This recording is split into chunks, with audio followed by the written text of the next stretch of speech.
नमस्कार प्यारे साथियों। मैं अंकित कुमार आप सभी लोगों को स्वागत करता हूं आपके अपने परिवार एग्जाम कार्ड लाइव पर। तो आज है 26 नवंबर।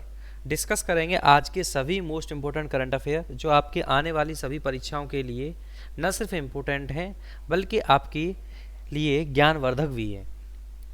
तो आगे बढ़ने से पहले मैं आपको हमेशा की तरह एग्जाम कार्ड की तरफ से आने वाली रैपिड सीरीज़ के बारे में बताऊंगा। भाई इसको एग्जाम कार्ड की वेबसाइट पे जाके विजिट करिए, आपको एक्स्ट्रा डिस्काउंट्स अवेलेबल हैं इन सभी के लिए, और अंकित 10 कोड यूज़ करोगे तो और थोड़ा आपको डिस्काउंट मिल जाएगा। क्लियर है? चलिए स्टार्ट करते हैं। पहला प्रश्न है, हाल ही में नौसेना को कौन सा स्टील्थ गाइडेड मिसाइल विध्वंसक मिला है? यानी कि ये दूसरा है, पहला है, तीसरा है या फिर चौथा है? तो आप ध्यान रखना ये दूसरा है।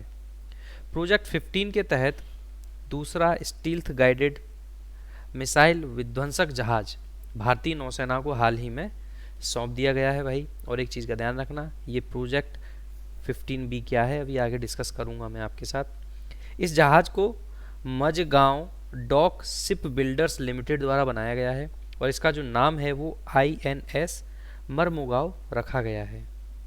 गोवा में बंदरगाह शहर के नाम पर मर्मुगांव, यानी कि गोवा में एक बंदरगाह है जिसका नाम है मर्मुगांव। इसका जो निर्माण है वो जून 2015 में स्टार्ट कर दिया गया था और इसकी जो अधिकतम गति है वो 30 समुद्री मील है। साथ ही इसे बनाने में 75% जो है स्वदेशी सामग्री का प्रयोग किया गया है।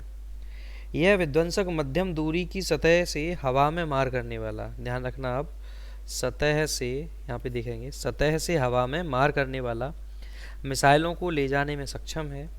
प्रोजेक्ट 15B के तहत दरअसल 4 जहाज़ों के लिए अनुबंध पर जनवरी 2011 में हस्ताक्षर किए गए थे।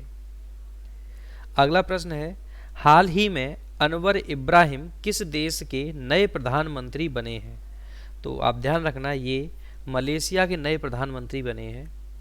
मलेशिया के सुल्तान अब्दुल्ला अहमद शाह ने अनवर इब्राहिम को देश का नया प्रधानमंत्री घोषित किया है। राजभाषा की अगर बात करोगे मलेशिया की तो मलय है और राजधानी यहाँ की कुआलालंपुर है। 9 अगस्त 1965 को बेसिकली एक आपसी समझौता हुआ था मलेशिया और सिंगापुर के बीच में, तब ये सिंगापुर से अलग स्वतंत्र राष्ट्र बन गया था। आगे प्रश्न है, 2023 में G20 की बैठकों में से एक भारत के किस संघ शासित प्रदेश में आयोजित होगी? तो आप ध्यान रखना ये बैठक जो है अंडमान निकोबार द्वीप समूह के स्वराज द्वीप पे होने जा रही है। अंडमान निकोबार द्वीप समूह के स्वराज द्वीप समूह पे होने जा रही है।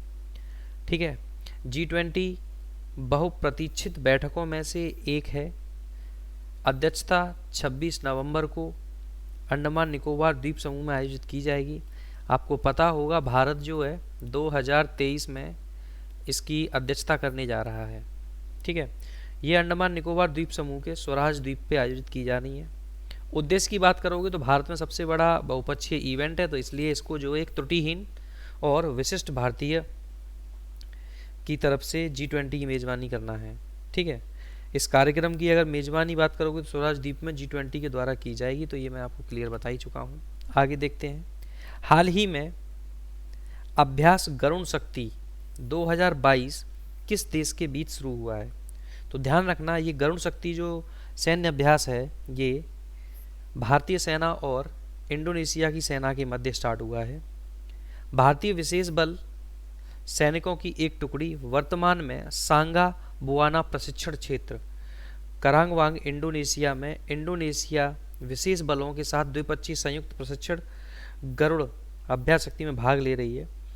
अगर बात करोगे उद्देश्य क्या है, तो दोनों सेनाओं के विशेष बलों के बीच समझ, सहयोग और पारस्परिकता को बढ़ाना है।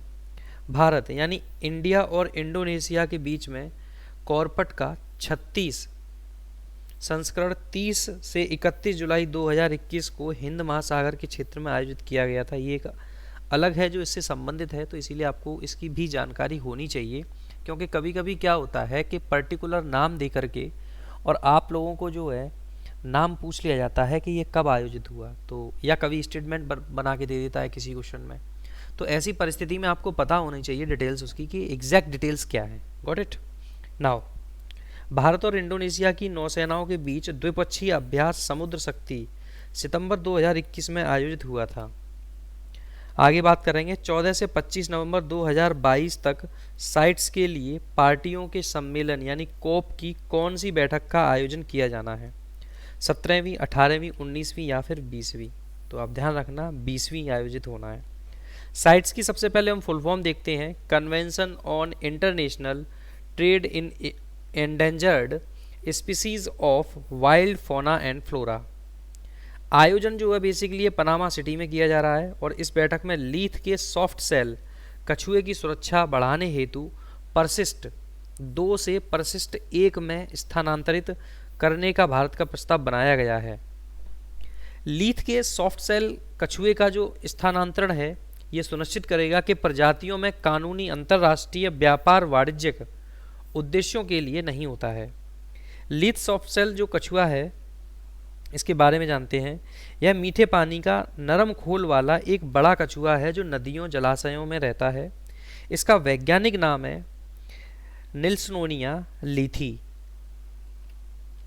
देखिए यह बेसिकली अगर बात की जाए तो ट्रियोनिचेड परिवार से संबंधित कछुए की एक प्रजाति है। IUCN द्वारा अगर इसके स्टेटस की बात करोगे तो रेड लिस्ट में गंभीर रूप से लुप्त प्राय यानी कि क्रिटिकल एंडेंजर्ड में है, वर्गीकृत किया गया है। भारत में यह प्रजाति वन्यजीव संरक्षण अधिनियम 1972 की अनुसूची 4 में सूचीबद्ध यानी लिस्टेड है, जो इसे शिकार और व्यापार से सुरक्षा प्रदान करती है।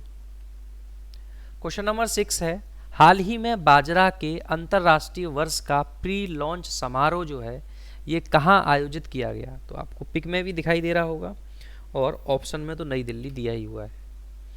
तो नई दिल्ली में 24 नवंबर को अंतर्राष्ट्रीय बाजरा वर्ष का प्री लॉन्च समारोह जो है ये आयोजित किया गया है। कृषि और कल्याण विभाग और विदेश मंत्रालय ने इस समारोह की मेजबानी की है। 60 से अधिक देशों के प्रतिनिधियों ने इसमें हिस्सा लिया है। आगे प्रश्न है, हाल ही में अंतर्राष्ट्रीय महिला हिंसा उन्मूलन दिवस किस तिथि को मनाया गया? तो आप ध्यान रखना ये 25 नवंबर को जो है ये सेलिब्रेट किया गया है। अब ध्यान रखना एक चीज़ का और, ये 25 नवंबर से 10 नवंबर तक यूनाइट अभियान के लॉन्च को चिन्हित करता है। 2022 के अगर इसकी थीम की बात करोगे तो यूनाइट यानी कि activism to end violence against women and girls है। यूनाइट अभियान की अगर बात करोगे तो ये 16 दिनों की एक पहल है। 2008 से संयुक्त राष्ट्र महासचिव और UN वीमेन इस अभियान का नेतृत्व करता है। उद्देश्य की अगर बात करोगे तो दुनिया भर में महिलाओं व लड़कियों के खिलाफ हिंसा को रोकना और समाप्त करना तथा चुनौतियों व समाधानों पर चर्चा के अवसर प्रदान करना है यानी पैदा करना है। यह दिसंबर बेसिकली देखते हैं आगे, यह दिसंबर को अंतर्राष्ट्रीय मानवाधिकार दिवस मनाए जाने के साथ समाप्त होता है। आगे प्रश्न है, भारतीय नौसेना का हिंद प्रशांत क्षेत्रीय संवाद 2022 कहाँ शुरू हुआ है? तो आप ध्यान रखना ये नई दिल्ली में स्टार्ट हुआ है। भारतीय नौसेना का हिंद प्रशांत क्षेत्रीय संवाद 2022 नई दिल्ली में शुरू हुआ है। उद्देश्य की बात करोगे तो हिंद प्रशांत क्षेत्र से जुड़े सभी मुद्दों पर विचार विमर्श बढ़ाना है। भारतीय नौसेना की अगर स्थापना की बात करोगे तो 26 जनवरी 1950 और वर्तमान नौसेना अध्यक्ष हैं इसके एडमिरल R हरि कुमार। नौसेना दिवस मनाया जाता है आपका 4 दिसंबर को। क्वेश्चन नंबर 9 है, हाल ही में भारत और किस देश के बीच कपड़ा, चमड़ा, फर्नीचर, आभूषण और मशीनरी के लिए मुक्त व्यापार समझौते FTA यानी कि फ्री ट्रेड एग्रीमेंट को मंजूरी दी गई है? तो आप ध्यान रखना भारत और ऑस्ट्रेलिया के बीच में। अब दोनों ही देश एक दूसरे के साथ जो व्यापार होगा उस पर अपनी अपनी ड्यूटी इम्पोज नहीं करेंगे। आगे प्रश्न है, हाल ही में किस तिथि को राष्ट्रीय दुग्ध दिवस मनाया गया? तो आप ध्यान रखना ये 26 नवंबर को सेलिब्रेट किया जाता है यानी कि आज ही के दिन इसको सेलिब्रेट किया गया है। राष्ट्रीय दुग्ध दिवस अवसर पर पशुपालन और डेयरी विभाग द्वारा आज़ादी का अमृत महोत्सव के भाग के रूप में बंगलुरु में एक महोत्सव में आयोजन किया जा रहा है। इस वर्ष यह डॉक्टर वर्गीज कुरियन की 101वीं जयंती को चिन्हित करता है, जिन्हें भारत में श्वेत क्रांति के जनक के रूप में जाना जाता है। इस अवसर पर प्रतिष्ठित राष्ट्रीय गोपाल रत्न पुरस्कार 2022 भी प्रदान किए जाएंगे। डॉक्टर वर्गीज को मिल्कमैन ऑफ इंडिया के नाम से भी जाना जाता है। ये दुनिया के सबसे बड़े कृषि कार्यक्रम ऑपरेशन फ्लड के जनक थे। डॉक्टर कुरियन ने विभिन्न संस्थानों की स्थापना के अलावा लोकप्रिय डेयरी उन्मूलन की स्थापना भी की है। आगे अगर देखा जाए तो भारत के आर्थिक सर्वेक्षण 2022 के अनुसार भारत के दुग्ध उत्पादन में पहले स्थान पर है और वैश्विक दुग्ध उत्पादन में 23% का योगदान भी ये देता है। अब हम रिवाइज करेंगे करंट अफेयर को वन लाइनर की फॉर्म में। क्लियर है? देखिए, हाल ही में सरस आजीविका मेला 2022 का उद्घाटन कहाँ किया गया? तो नई दिल्ली में। अगला प्रश्न है, हाल ही में किसे डॉक्टर कलाम सेवा पुरस्कार से सम्मानित किया गया? तो रवि कुमार सागर को। मैंने कल की वीडियो में इसकी डिटेल कवर की है। हाल ही में अनामलाई टाइगर रिजर्व ने कहाँ जंबो ट्रेल्स लॉन्च किया है? तो कोयम्बटूर में। अगला है, हाल ही में कराटे 1 सीरीज ए में स्वर्ण पदक जीतने वाले पहले भारतीय कौन बने हैं? तो प्रणय शर्मा। आगे प्रश्न है, हाल ही में किसे नेपाल का नया प्रधानमंत्री चुना गया है? तो शेर बहादुर देउबा। आगे प्रश्न है, हाल ही में इंडो पैसिफिक रीजनल डायलॉग का चौथा संस्करण कहाँ शुरू हुआ है? तो नई दिल्ली में। आगे प्रश्न है, हाल ही में किसने यूनेस्को इंडियन अफ्रीकन हैकथॉन का शुभारंभ किया है? तो योगी आदित्यनाथ ने। आगे प्रश्न है, हाल ही में कतर ने किस देश के साथ दुनिया की सबसे लंबी गैस आपूर्ति डील पर हस्ताक्षर किए हैं? तो आप याद रखना, चीन में। आगे प्रश्न है, प्रतिवर्ष लचित दिवस कब मनाया जाता है? तो आप ध्यान रखना, ये 24 नवंबर को मनाया जाता है। अगला प्रश्न है, हाल ही में किसने 72वीं इंटर सर्विसेज वॉलीबॉल चैंपियनशिप 2022-23 जीती है? तो आप ध्यान रखना, आर्मी रेड ने। आगे प्रश्न है, हाल ही में किस भारतीय को यूएन के सर्वोच्च पर्यावरण पुरस्कार चैंपियंस ऑफ द अर्थ 2022 से सम्मानित किया गया है? तो आप ध्यान रखना, पूर्णिमा देवी बर्मन को। आगे प्रश्न है, कडालेकाई परिसे मूंगफली उत्सव किस राज्य में शुरू हुआ है? तो आप ध्यान रखना, ये कर्नाटक में शुरू हुआ है। मैंने कल की वीडियो में ये और अच्छे से डिटेल कवर की हुई है इसकी। आगे प्रश्न है, मुख्यमंत्री शिक्षा पुरस्कार योजना किस राज्य ने शुरू की है? तो उड़ीसा द्वारा इसको शुरू किया गया है। आगे प्रश्न है, मुंबई में 21वीं वर्ल्ड कांग्रेस ऑफ अकाउंटेंट्स को किसने संबोधित किया? तो ध्यान रखना आप लोग, पीयूष गोयल जी ने। आगे प्रश्न है, सेबेस्टियन वेट्टेल ने फार्मूला 1 रेसिंग से संन्यास ले लिया, वह किस देश के रहने वाले हैं, संबंधित हैं? तो जर्मनी से। इन्हीं करंट अफेयर को, यानी इन्हीं क्वेश्चंस को अगर आप पीडीएफ की फॉर्म में न पढ़ के इनको आप हार्ड कॉपी में पढ़ना चाहते हो, तो एग्ज़ाम कार्ड की तरफ से आपको ये मैगज़ीन अवेलेबल कराई जाती है। इसको आप किसी भी नज़दीकी बुक स्टोर से खरीद सकते हो और एग्ज़ाम कार्ड की वेबसाइट पे तो ये अवेलेबल है ही। क्लियर है?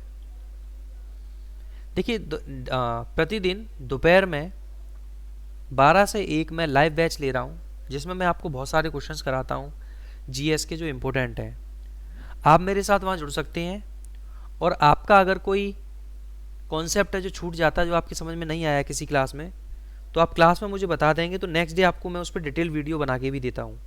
और बाकी एसएससी जीडी से संबंधित आपको 20 मोस्ट इंपोर्टेंट करंट अफेयर मिले ही जाते हैं, सॉरी क्वेश्चंस मिले ही जाते हैं। तो आज के लिए इतना ही था। आपसे मुलाकात करेंगे अब कल की वीडियो में। तब तक के लिए थैंक यू वेरी मच।